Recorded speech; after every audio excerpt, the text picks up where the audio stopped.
call this Board of Education meeting to order. If you'll please stand for the Pledge of Allegiance.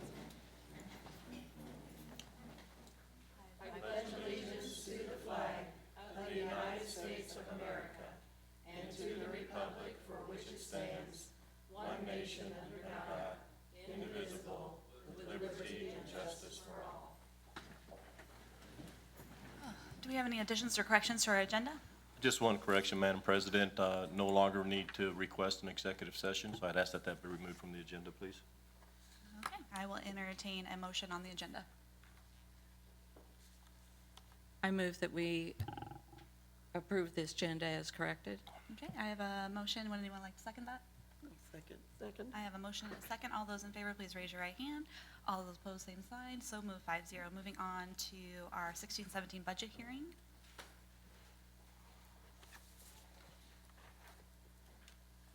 Thank you, Madam President. Each of you should have a copy of this PowerPoint on your desktop. Go ahead and pull it up.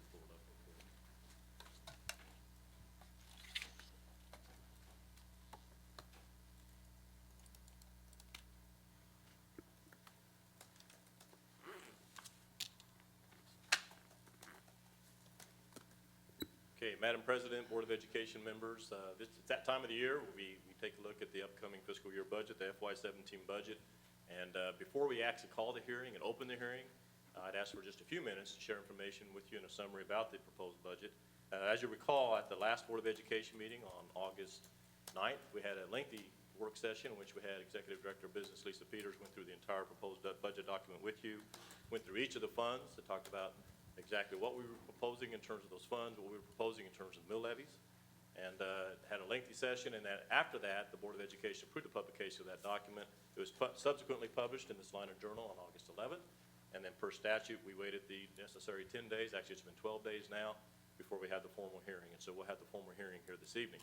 What I'd like to do, first of all, is call your attention to, there's several documents, and each of you have these documents in front of you. And really for the listening public and those in attendance here this evening, we're very transparent in terms of sharing information about our budget, our proposed budget, or even budgets that have been passed by the Board of Education. Each of these documents, you have this document in front of you. This is the lengthy budget document. This is the actual document that if you want to exactly see everything that's in our budget, this is the document that you would want to look at. However, it can be lengthy, and if you don't have a fairly working knowledge of school funding, it might be difficult for you to understand that. So along those lines, we have two other documents I want to draw your attention to. This is the profile document, profile information, and then we also have budget at a glance. And those are excellent documents because they provide a smaller version of this lengthier document, but it has such things, especially the profile information, has things like celebrations and data like graduation rates and achievement data and some of the successes that we've had in USD 305. So I would encourage the public to get access to these documents. We actually have these on display, and they're just outside the hallway. And so before every board meeting, if they want to come up and grab those documents, they're welcome to those. Or just call the district office, and we'll be happy to get those documents for them. But this evening, I want to just take a little bit of time, talk about the proposed budget, do a little, maybe a historical analysis of the budget, take a look at where we've been, where we're headed with respect to the upcoming budget, some initiatives that we have going on here in USD 305, and then after which, then you can open the hearing and invite public comment. So some of the things I would like to talk about this evening include the assessed valuation, which has a direct impact on mill levy. As the assessed valuation increases, has a tendency to bring mill levies down. As assessed valuation decreases, it has a tendency to increase mill levies. So I want to talk a little about the history of our assessed valuation in our district, history of our mill levies as well. Talk a little bit about our projected 2016-17 enrollment. We have some preliminary numbers, and it's not locked in until we actually have we don't lock it in until September 20th and actually October 4th. And then obviously it's subject to audit when we have KSDE come out and do the final audit. But it has some preliminary numbers I can share with you. Talk a little bit about USD 305's reserve funds, and then finish up and just do a basic cursory summary of the FY17 budget. Assessed valuation history, you can take a look at what we've done really since 2014. We've seen steady growth in our assessed valuation across the district. This is the value of all residential and commercial property within the boundaries of USD 305, and you can see since 2014 we're at 435 million, increased to 441 million in 2015, 450 million in 2016. So we're seeing steady growth. This is an excellent economic indicator. It's also very good for taxpayers of Saline County and taxpayers of USD 305. A visual demonstration of that same information. It kind of goes back a little bit further to 2009, but a positive trend line in terms of assessed valuation across the school system, across the district, and really across Saline County. And as I shared with you, that's good in terms of economics for our community, but it's also good in terms of what we can do and how we can control the mill levy for our local taxpayers. Mill levy history. This Board of Education and previous boards of education have been very, very good about trying to keep and attempting to keep and conscientious about keeping our mill levy as flat as possible. We don't want it to go up tremendously high. We don't want it to go decrease a lot.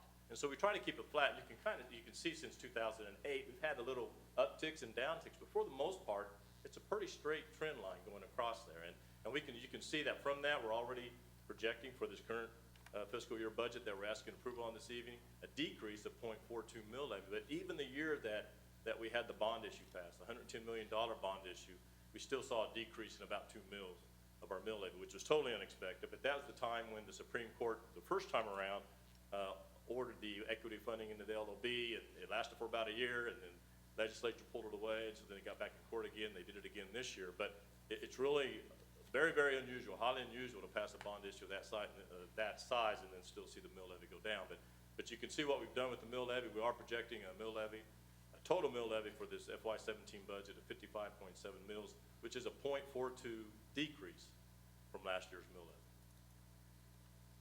The next 3 slides I put in exactly as it says for data purposes only, because we're currently on the block grant. The block grant, the first year of that was this past fiscal year. We have 2 years on the block grant. It will expire June 30th of 2017. Under the old system, we had base state aid per pupil. And that's important because just to give you a historical perspective, you can see where we used to be in terms of the total dollars available for students enrolled in USD 305, for each student enrolled in USD 305. Reached a high as high as $4,400 per student. That was right on the heels of the Montoy decision. Economically, things went south after that, and you can see what's happened ever since that time. This is important because we are on the verge of writing, and the legislature is on the verge of writing a new school funding formula. And as I said, the block grant expired July 1, June 30th of 2017. By that time, it is hopeful that we will have a new school funding formula in place. They're already talking about some form of a base state aid per pupil, and they're not calling it base state aid. The new term they have now is foundation aid. But there's going to be a specific amount set aside for students, and I've heard anywhere from $4,200 to $4,600 per student. But that also goes without saying anything on the weights. And so it's going to be extremely important as this new school funding formula comes out that we pay close attention to the impact that formula will have on USD 305 in our school system. Likewise, FTE enrollment history. You can see what we've done there. We had gradual decreases all the way from 2006 up until 2011. And then the next 3 years we had increases. And this is FTE. This is an actual head count. Last year we had a dip of about 35 to 40 FTE. And again, we won't know what our actual FTE is until we finish our enrollment process, and actually we get through count day, which is September 20th, and then we actually get to extend that through October 4th. And then obviously the audit amount, and incorporate all of our weights into that. I can give you some preliminary numbers in terms of head count. As of last Friday, we had a total number in K-12, students enrolled at 7,229 students enrolled in our school system. Last year at this time, we had 7,238. So we're down 9 students from where we were a year ago. So relatively, we're basically flat. And it's going to be difficult once we get through the count period exactly what that ends up being. But we are projecting at this point we're going to be relatively flat for our actual count for the 16-17 school year. Free lunch history, again, this was the indicator in terms of at-risk funding, the number of students on free lunches. It's also an economic indicator. You can see the trend line since 2006 and the impact that that's had on our student population. Obviously, research indicates that students who come to us from low-income homes, from homes of poverty, that face poverty, also come to us with needing much more resources in terms of to help them be successful with their learning. And so you can kind of see the impact that that's had. This is going to be a big topic of conversation with the new school funding formula because the legislature is not enamored with free lunch as an indicator for funding. And so there's already discussions about going to some type of census-based poverty approach as opposed to free lunch approach. And so we'll have to watch that very, very closely and see what the impact will be on our school system moving forward with the new school funding formula. Excuse me. I want to spend a little bit of time talking about our unencumbered cash balances and our reserves. And I want to mention this, not because I necessarily want to go through every single number, and you have all those numbers in front of you, you have those numbers in the documents before you, but oftentimes school districts, and USD 305 as well, get criticized about the number of reserves that we have in place. It's important that folks understand that when we have our reserves, we divide those reserves into three categories. We have operating funds, we have restricted funds, we have special purpose funds. And really, the only category that we really have discretionary use in is our operating funds, and that's the smallest category, about 24%. So when you add all those numbers up, we have about $43 million in reserves, but only about $10 million that we really have some discretionary spending authority on. We have special purpose funds. We have such things as capital outlay, which they've eased up the definition in terms of how you can utilize capital outlay. That will be important for us because of the fact that they're allowing us to use such things or purchase software, for instance, and uniforms out of capital outlay, which we couldn't do in the past. That's important because we can move those expenses from general fund over to capital outlay now, which will free up more general fund dollars. And so they are easing up the restrictions on capital outlay, but it's still the special purpose funds. There are special purpose funds. There are strings attached to that. Federal funds, the same way. It shows a negative balance as of June 30th. That's because we don't, we have to spend the dollars first, and we ask for reimbursement afterwards. And they had reimbursed us as of the 1st of July. But federal funds also have a lot of strings attached, as do gifts and grants. Bond project fund, of course, is to pay for all the construction that you see going on across the district right now. Restricted funds, we have our Salina Adult Education Center. Special Ed Co-op, those dollars belong to the Central Kansas Cooperative in Education, which actually belongs to a 12-district cooperative, does not belong to USD 305, but we have to report it because we are the sponsoring district. Our bond and interest fund, we use that to pay off our bond and indebtedness. Our health insurance special reserve and our retirement special reserve are for benefits for our staff. So even though it appears that we have $43 million, the largest amount of that, or the smallest amount of that's operating funds. And so it's kind of a misnomer to say, well, they're sitting on $43 million, they have plenty of money that they can spend, when in reality, we really have restrictions on what we can do with those dollars. So in summary, where are we at with the proposed budget? Or some things that we're doing budgetarily that we need to keep in mind. An advantage for our school system, as it is for school systems across the state, is that when they eased up the restrictions on capital outlay, it's allowing us to move expenses from general fund to capital outlay. That will free up some dollars in general fund that we can do such things for instructional resources, for salaries, for instance, and so it's going to be very valuable to us. We also have new facilities waiting. This is extremely important. Prior to the block grant, under the old system, so to speak, new construction had 2 years of new facilities waiting. That if you had new construction and you had students attending buildings in new facilities, you received a weighted amount of dollars and resources for every child that attended in those new buildings.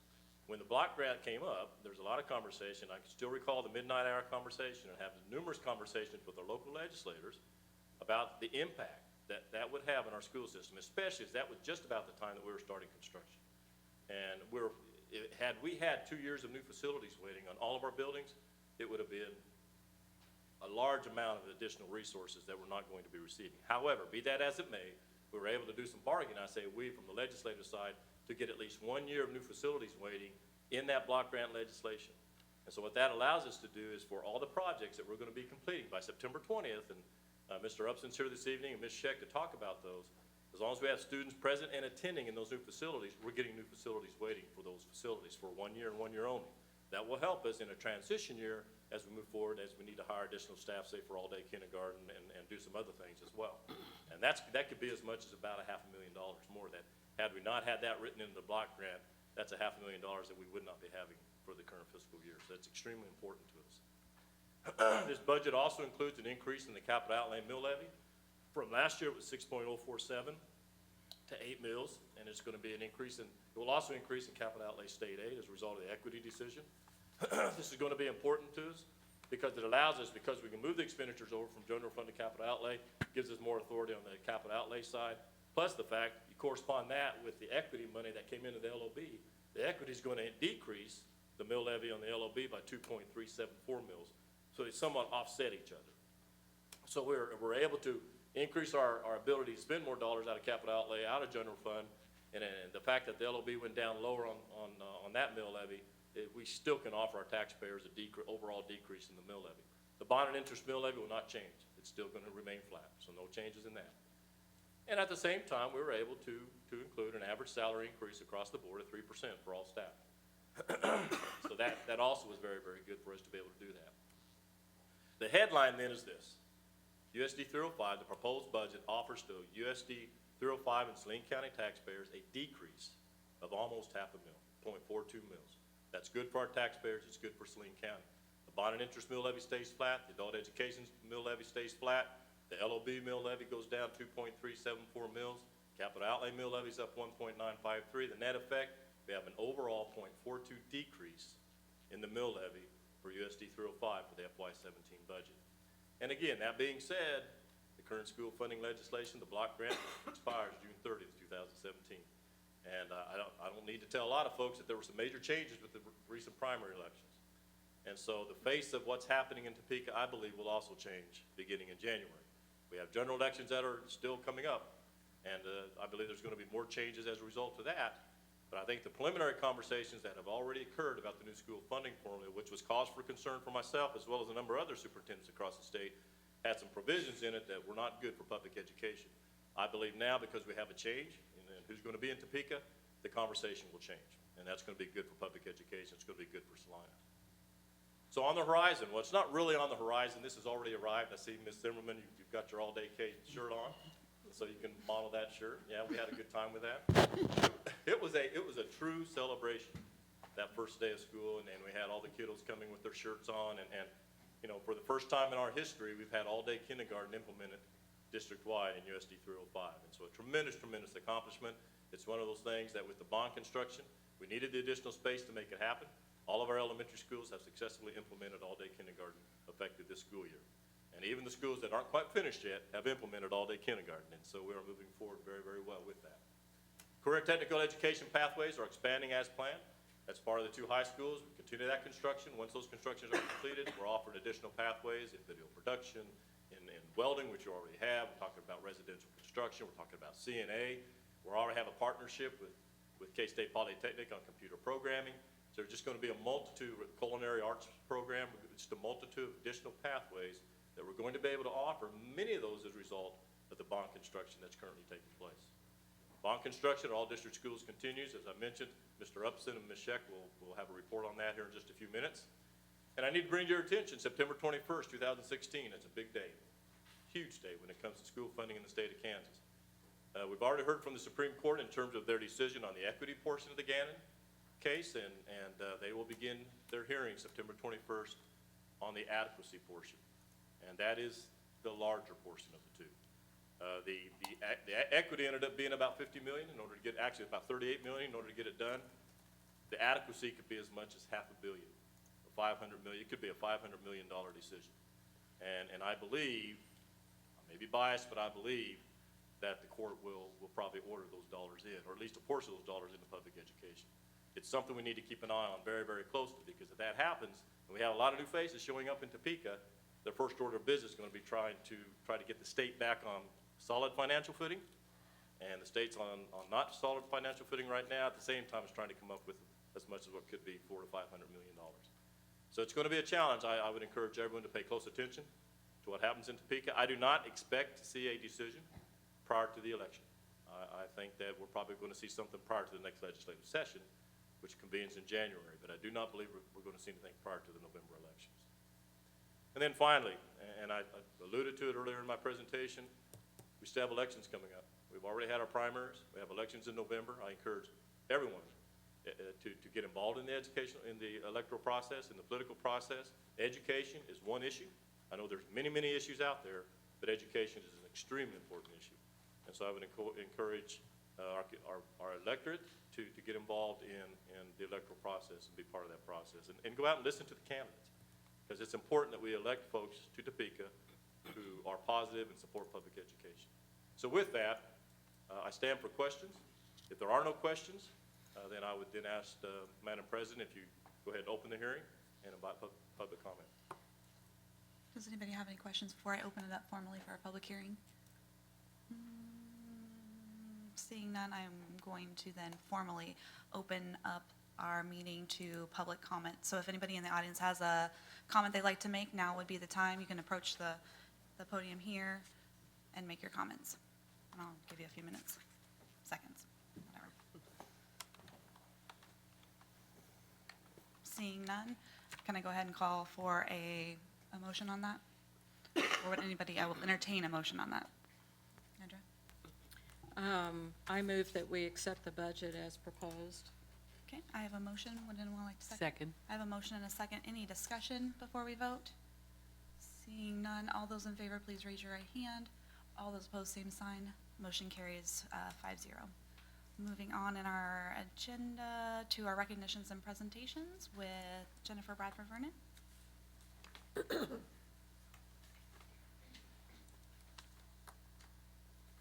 Good evening.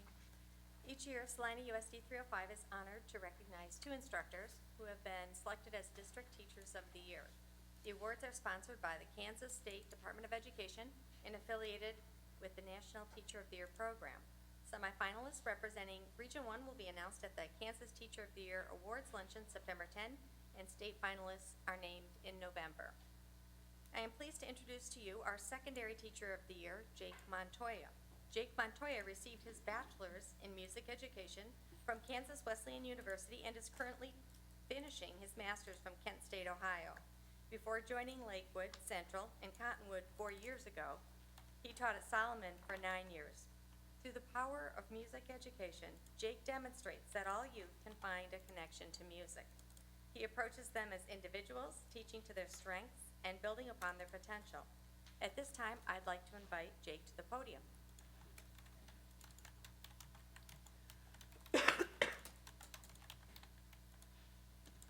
Thank you very much. Good evening. First, I want to start off by saying thank you for the nomination from my administrators and also the selection process through the school board. It is definitely an honor, but actually the true honor belongs to my students. I don't shine without my students, and every day, it's one of those things where everybody says, well, I get to get up and go express, knowledge and guide students, but honestly, every day I wake up, and when that sun rises, the thing I think about is the opportunities that they hand to me. I get to build a symphony every day, and I'm not talking about music. I'm talking about the aspect of life. See, I try to teach my classes about what's beyond our walls, what stands beyond our walls. It's not just about the music. It's about how we build the relationships through those kids so they can make it beyond what we do. And I'm not talking just middle school, high school. It comes all the way from the very, very bottom. If we don't develop from the bottom, which we have great people doing, and then we get to them, we get to just harness more for them to build on. And without that, I don't get to build that joyous sound of music. I don't get to have the great things that happen to us where we build on contests and getting good ratings and bringing trophies and all that kind of stuff. That comes from within them, and that's what makes me shine. And truly, I'm thankful for them because it makes me feel good that they want to continue on with that. And then I get to give them a piece of me the rest of their life to give to the world. And then on top of that, they get to give to their kids and so on. So my symphony grows every day, moment for moment, time for time. And I get to see that till the day I die. That's what I live for. That's why I get up in the morning. That's what I like to see. And again, I stand up here very humble because there are so many great educators here in Salina. And to stand in front of you here and to accept the award and such, honestly, I'm just another person. I'm just another individual that tries to make those kids shine. So again, I thank you for all that you do for me, for our program, for the great colleagues that I have, the great support, the time, the effort, every aspect, great facilities, everything. From the smallest to the biggest to the biggest, I thank you for everything. Appreciate it. Thank you.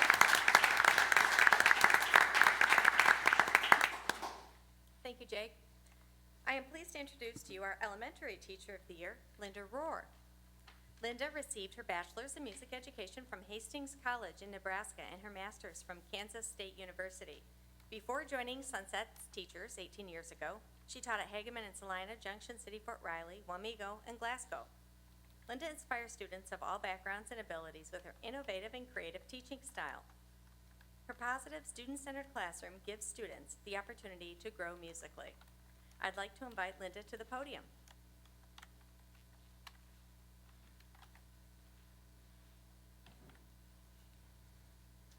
I have to follow Jake, isn't he awesome?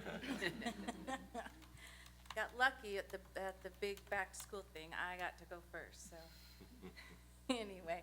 I too am so honored to be here as your Elementary Teacher of the Year nominee. And there's so many people involved that have helped make that happen. I'm overwhelmed when I think about it. And I've decided that all teachers should get to experience all the positive feedback that I've received since this all happened, I don't know, 6 months ago or so. Also, special thanks to my Sunset staff. Some of them are here. Deb and I have been integrating and team teaching for starting our 19th year together. So it's a great staff. I couldn't do any of this without them.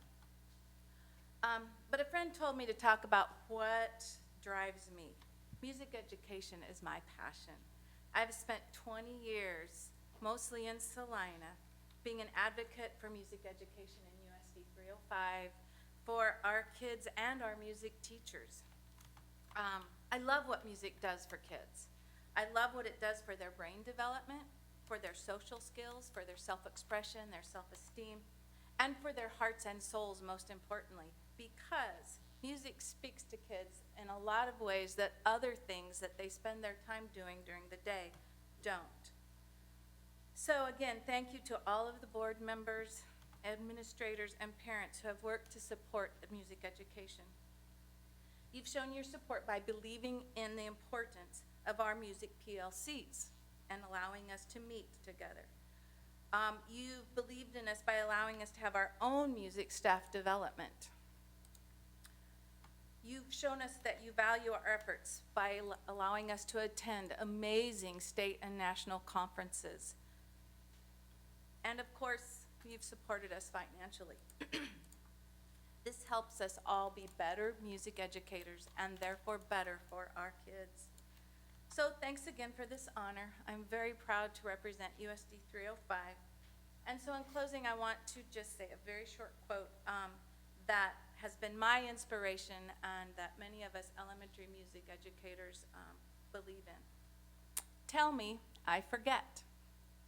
Show me, I remember.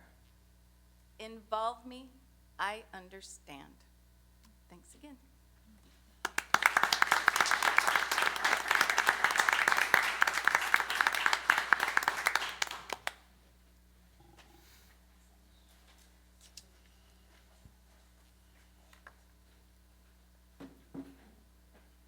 Thank you, Linda.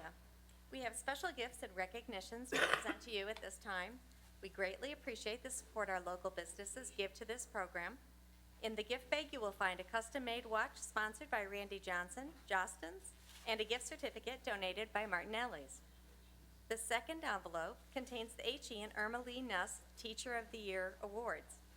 Each of you receives a $250 check in recognition of your efforts on behalf of Salina Public Schools. This is the 25th year for these awards, made possible by the Nuss family.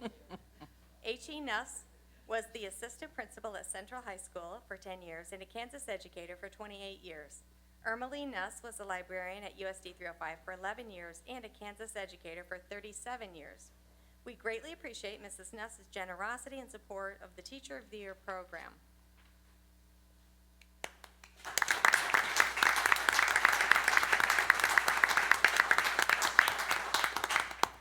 Lastly, the Board of Education presents to you engraved plaques as a memento of your selection as Teachers of the Year.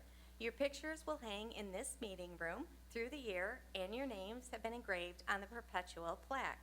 Congratulations, we couldn't ask for better representatives of the teaching profession or of USD 305.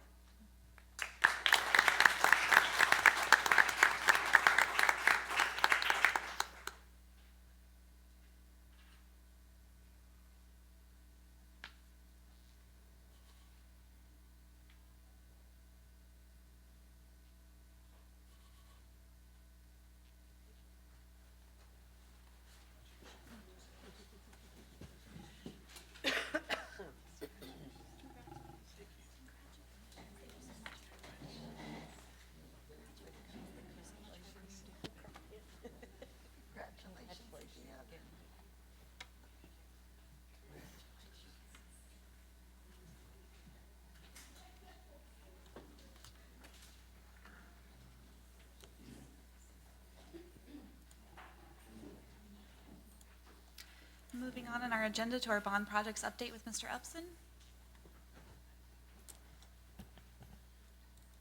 Actually, I think we're starting with Ms. Scheck on the elementary and middle schools and all the other buildings except the high schools. Each of you also have on your desktop the PowerPoint of the presentation for the 2014 bond projects.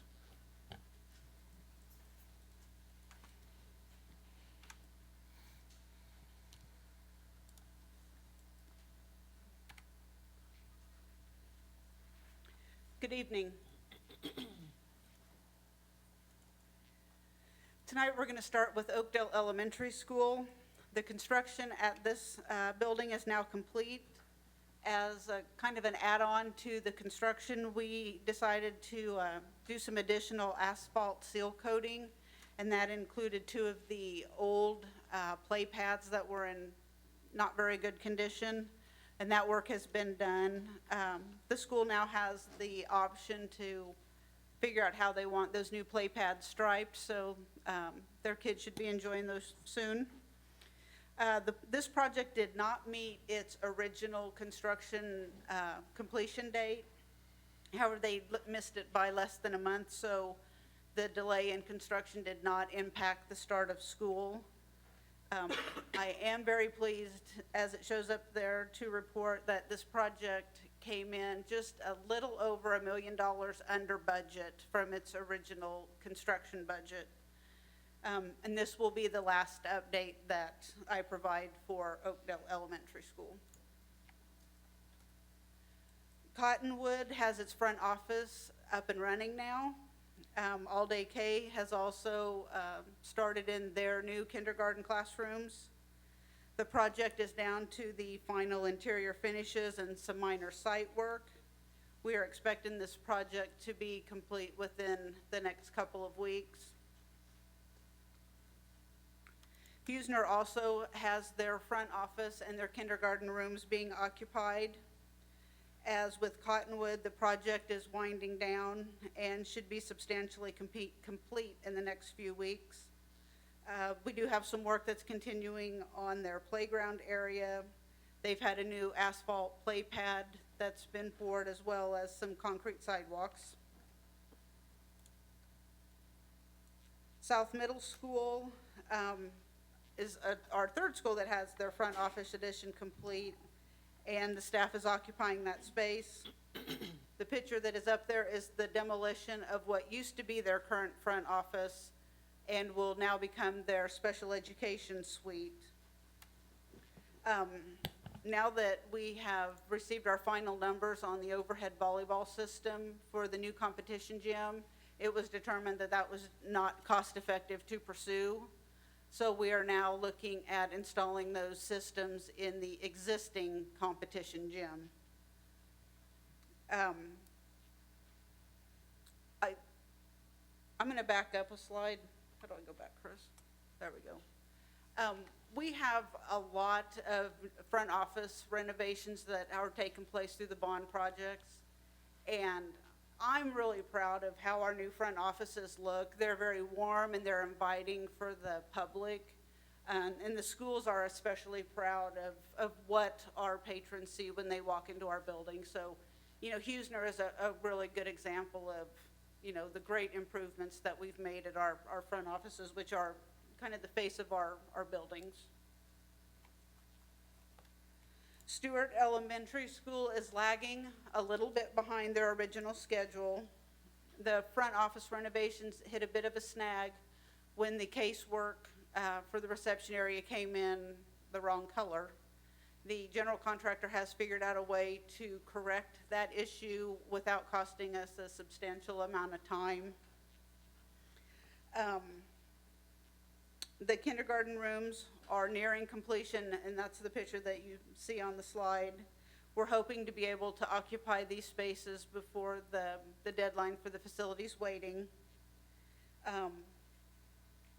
There has been no real progress made on the storm shelters, as all of our construction efforts are being focused on the kindergartens and the front office areas. Schilling is occupying all of their new spaces. Work continues on the restroom renovations.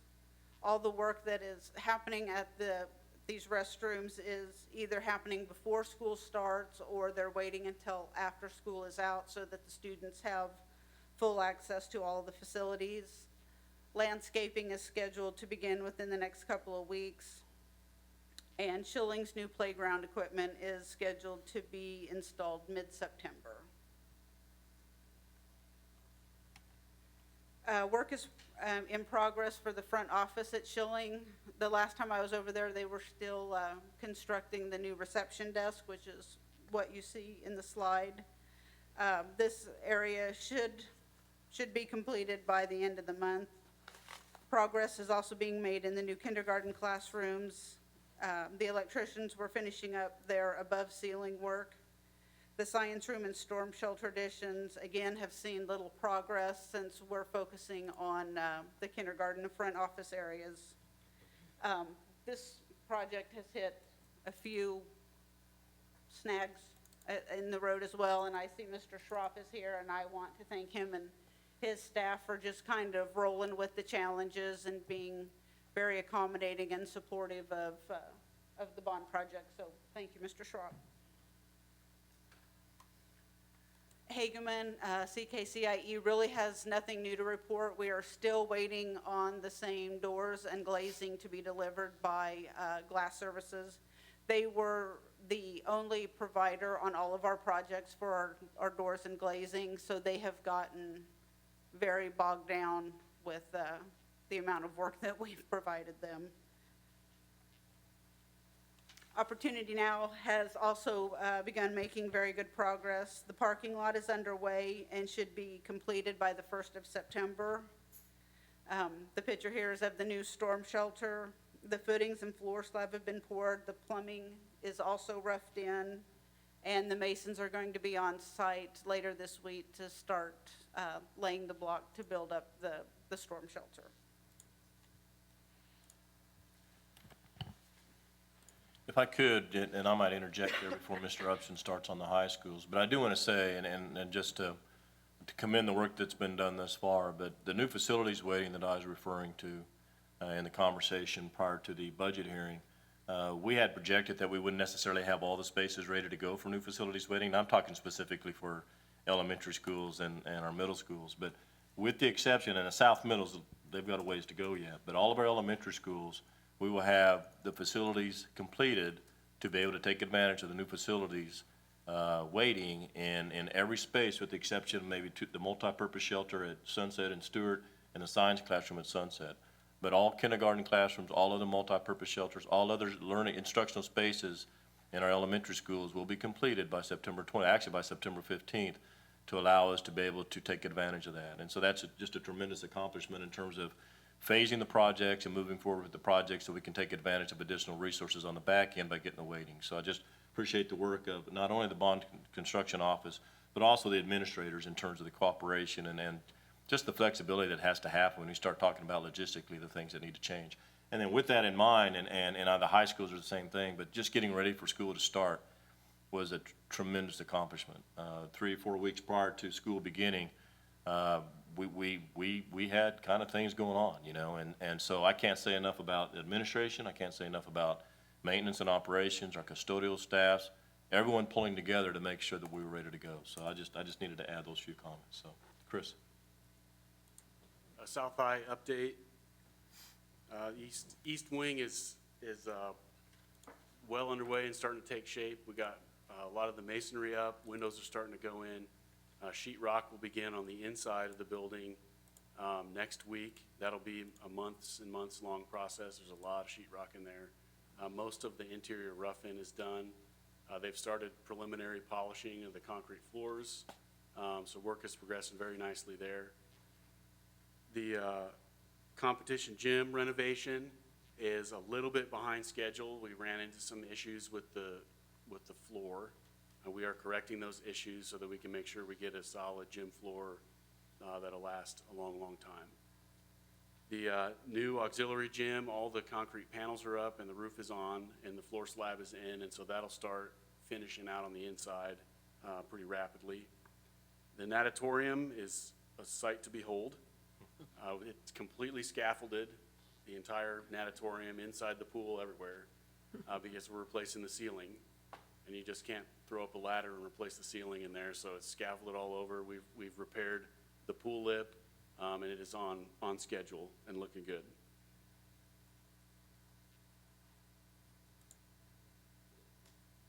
Central High, Science Wing and the Art and Band Edition were several weeks apart in the schedule, and that has kind of collapsed, and they're basically on the same schedule now. Sheet rock has already begun in the Science Edition. It's starting to take shape. That's set to turn over during Christmas break. We should be moving in. With any luck, we'll be occupied, or it'll be turned over sooner than that, which will allow us to get furniture installed, et cetera. The auxiliary gym, the new gym is about in the same spot as the one at South High, so it's got all the precast is up, and the floor slab is in, and the roof is on. And then the competition gym rental, the floor is actually done at Central, and it's pretty shiny. It's in its curing phase right now, so the whole place is taped up with signs that no one can go in there. So, but you can peek through the glass, and it's pretty nice. And then the art edition is foundations are underway. The building's cut in half, and we're building that as we can get it, finding all sorts of things between these buildings, but dealing with them as we go and progressing very nicely. I welcome your questions or questions for Jamie.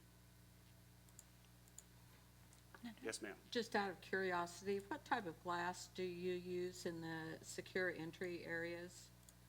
Is it any different than the No. glass on the windows? No, or it's outdoors? tempered, it's tempered glass. is? Okay. We actually talked at length about that specifically for our safe and secure, what we defined as what is safe and secure and controlled entry there. And we elected for, you need the glass for the visibility, because that's helpful as far as letting people know who's there. Taking it beyond to a specific kind of glass that might be bulletproof or projectile proof. And I don't know if that's where your question was going, but becomes very, very expensive, number one, and it looks like bulletproof glass, and we kind of wanted to back away from the look of it being kind of a institutional type of a situation. Okay, thank you. Yes, ma'am. What do you mean by finding things in the building when you're taking the middle out of Central? Oh, where do I begin? Well, we found asbestos that we suspected we would find that's buried in a wall somewhere, and when you tear down the wall, you find it. Lots of utilities that were mismarked over the 60-plus years in the ground, and then you're trying to put a foundation there, and you got to do something and move that. We haven't found any bones or ruins, and that's good. That's the end of it when you do that. When you find one of those, it's just shut her down for a year if you get there, but which has happened to me before, by the way. So I would say, yes, we're finding things not unusual for construction. The good news is we are just about out of the ground on all the things that I was really worried about as far as where the trouble can happen. And we're sitting pretty good on the contingencies that we have for the high schools. I look at those numbers and see how much we've spent in construction and how much contingency do we have left, and you can kind of do some comparisons there, and we're in pretty good shape. I'm feeling pretty good. Thank you. Any additional comments or questions? If not, thank you for your presentation. We'll move on in our agenda to our approval of our consent agenda items, which include our minutes of the August 9th, 2016 regular meeting, our personnel report, our treasurer's report, our investment report, our journal entries, and our approving our encumbrance listings, which include the CDWG in the amount of $26,225 for a network security system to ISG in the amount of $40,614.42 for our additional switching and wireless equipment for the elementary and middle school buildings as part of the bond project. We're also approving Salina Adult Education Center Workforce Investment Opportunities fee increase, which will go to Kansas Wesleyan University ESL students in the amount of $200 per session.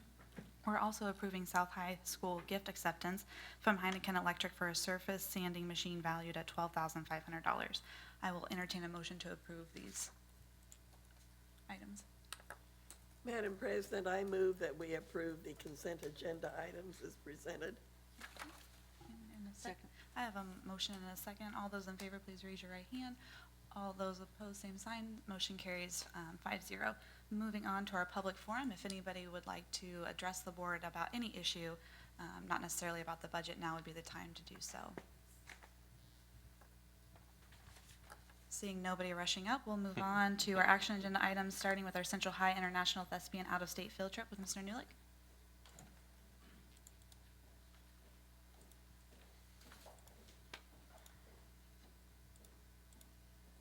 Thank you. I always look forward to this one, one time a year to come up and talk about this trip.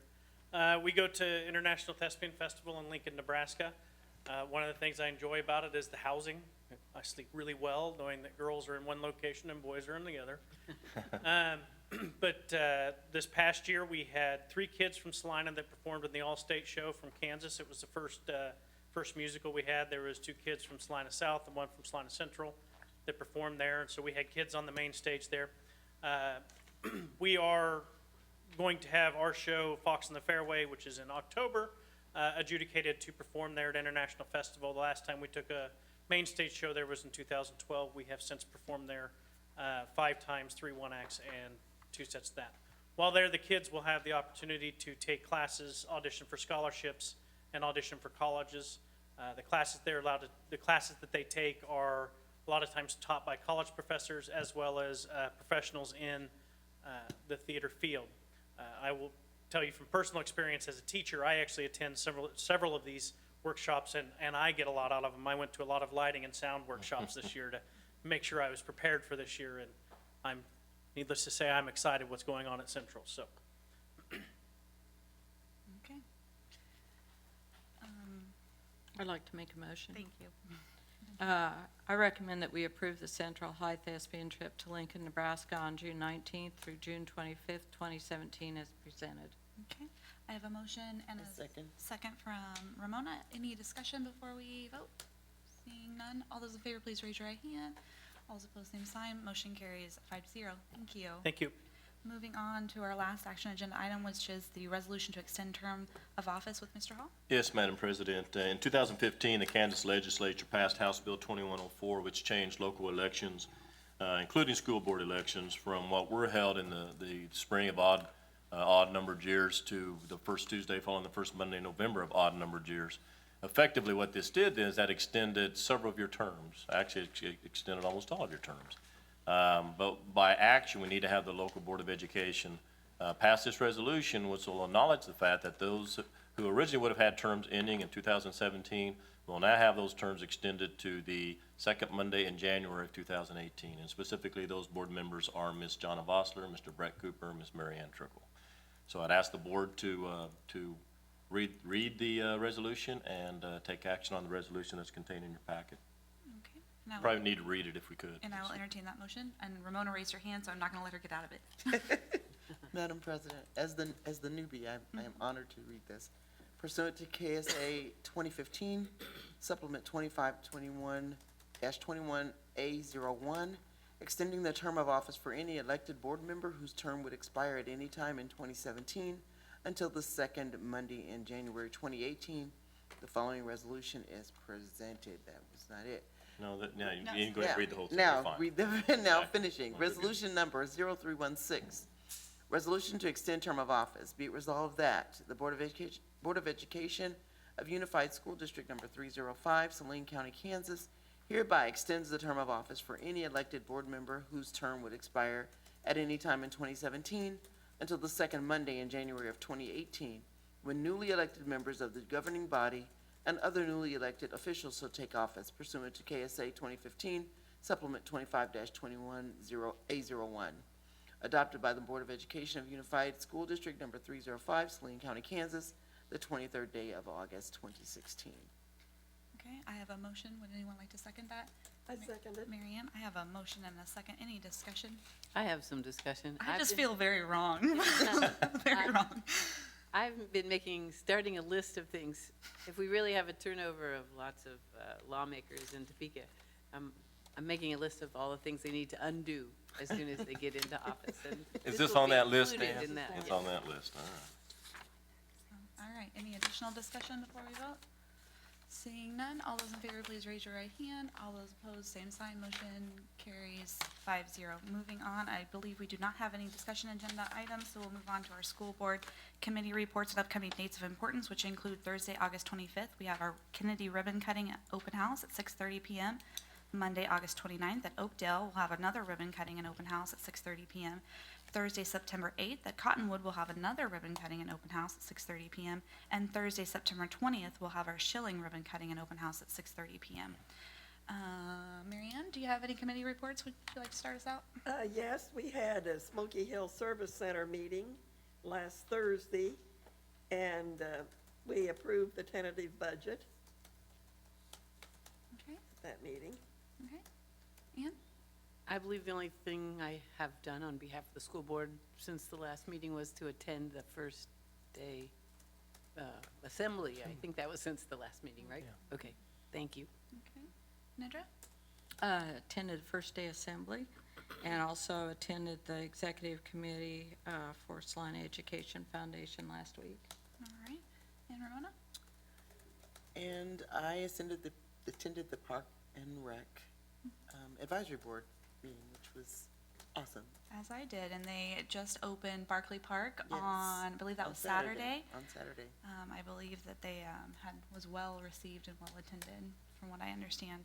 They also discussed renovations to, oh my gosh, I just forgot the name of the stadium. Somebody help me out. Eric Stein? Dean Evans. Dean Evans, Dean thank Evans. you. Dean Evans Stadium, and they also talked about putting together a capital improvement plan, which I think is a very good idea for them. And it seems like the new Parks and Rec director has got a lot on his plate. So, Good. anything else? We'll move on to our superintendent's report. Yes, Madam President, just a few items, and just to expand a bit on the start of the school year, and since our last board meeting, we had the first day of school on August 11th, and obviously, it was a celebratory day. It was an opportunity to implement for the very first time, district-wide, all-day kindergarten across the district. So I had the opportunity, sporting my baby blue colored shirt there. I was kind of out there all day, kind of doing that, and a lot of the teachers were wearing them, and a lot of the kids were wearing them, and it was an exciting day for USD 305. The students, I had the opportunity, started out, I think, at Oakdale and Cottonwood, and was able to see the students arrive, and there were a few tears, and that was just parents. The kids seemed to be doing fine. Cottonwood actually had, the kids showed up to, I think, They had a the band. drum line from Central High, and they were playing as the kids in Cottonwood were showing up at school, and I thought that was just really pretty impressive, actually. It's kind of cool. And just going around those first 2 days, just seeing the excitement in all of our schools about all-day K, and then our middle schools, it was a really good start to the school year. So had the opportunity, which is always kind of a tricky thing, I had lunch with the kindergarten kids, and as you might understand, lunch with kindergarten students, first time in all-day K is kind of a tricky thing. But it was interesting because as the teacher shared with me, it's like, we got this. And I said, well, why do you have this? Because they say we do this every year. Because every year, since we had half-day K, we always had to teach the first graders how to eat lunch. And so it's not unusual that we have to teach the kindergartners how to eat lunch. So I was out at Schilling, and they did well. And what they did, and a number of our schools did this, is they paired up the kids with fifth grade mentors.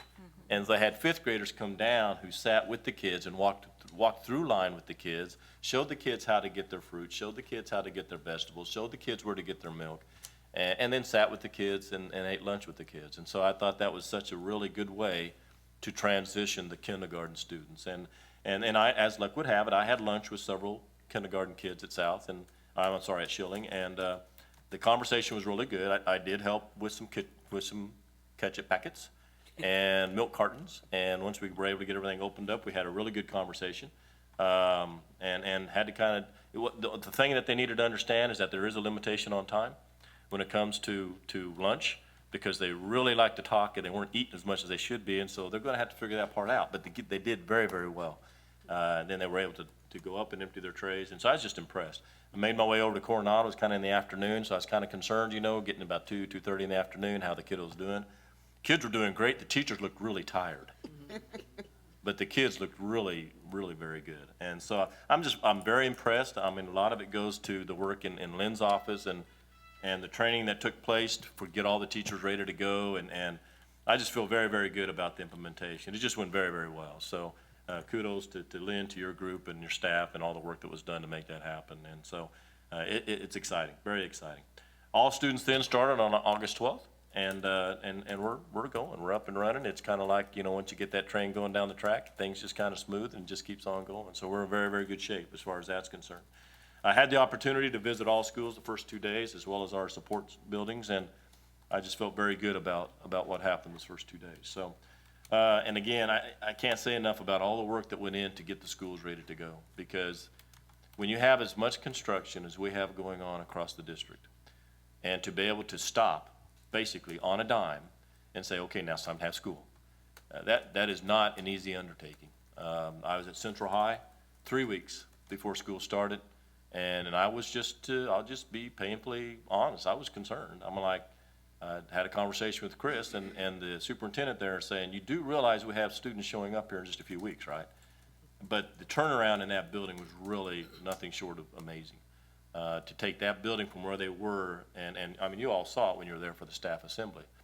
It was a beautiful building. I know they have construction going on, but you never would have thought that was the case. They really made the transition and turned the corners. I can't say enough about our custodial staff, our workers, our maintenance folks, to make it happen, because they turned it around, and we were ready for school in a short amount of time. So it's outstanding. The last item, I did have an opportunity to, I met with and visit with Randy Hardy. Randy is our current sitting city commissioner on the city commission, but he also won the primary, the Republican primary for the senatorial seat, and so he had a few questions for me, and I appreciated Mr. Hardy coming in and asking about some things specific to public education. He obviously has a general election now and facing Mr. Don Merriman, and so we will have a new senator sitting and representing us in Topeka come January. But I do appreciate Mr. Hardy taking the time to come in and visit with me. And that's all I have, Madam President. All right. I believe that concludes our meeting then. Yes, Madam President. Okay, thank you. Thank you. We are adjourned. What? Isn't that good?